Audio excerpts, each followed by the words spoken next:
मलूका खान अञा जहिड़ो ई छा, हू त सम्झो खूह में ट्रपो ॾेई मरी वियो हूंदे।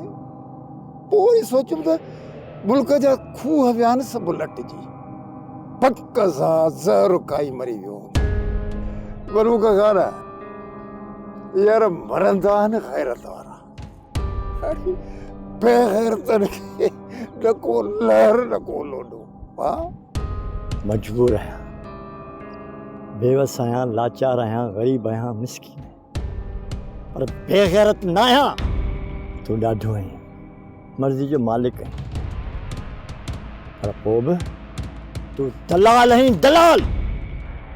तुंहिंजे पुट वॾेरे सालार ख़ान जी दलाल पाई कई आहे। असांखां त बची वेंदा, पर कुदरत वारे खां कोन बचंदा हो।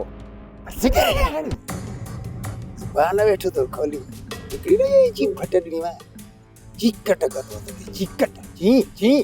अड़े ॿुध, अहिड़ो न मुड़ुस माण्हू आहीं त पोइ बशूअ खे संग छो ॾिनी?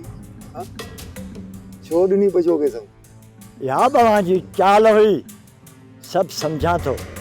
असां ते चोरी जो इल्ज़ाम हणनि, असांखे ॿधाइनि, इहो सभु तव्हांजो ड्रामो हो।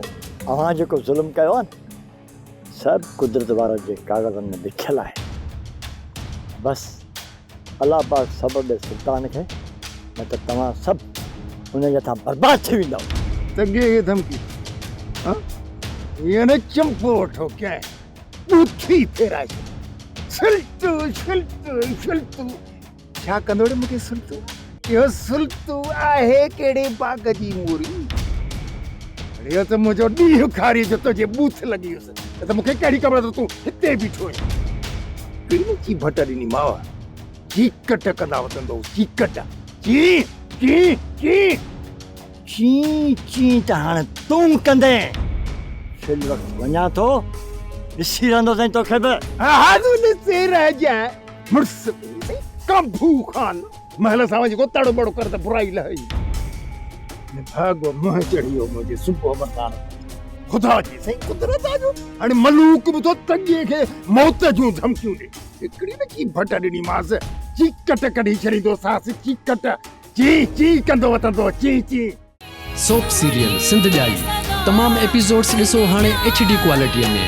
विज़िट करियो असांजो YouTube channel Sindh TV HD drama.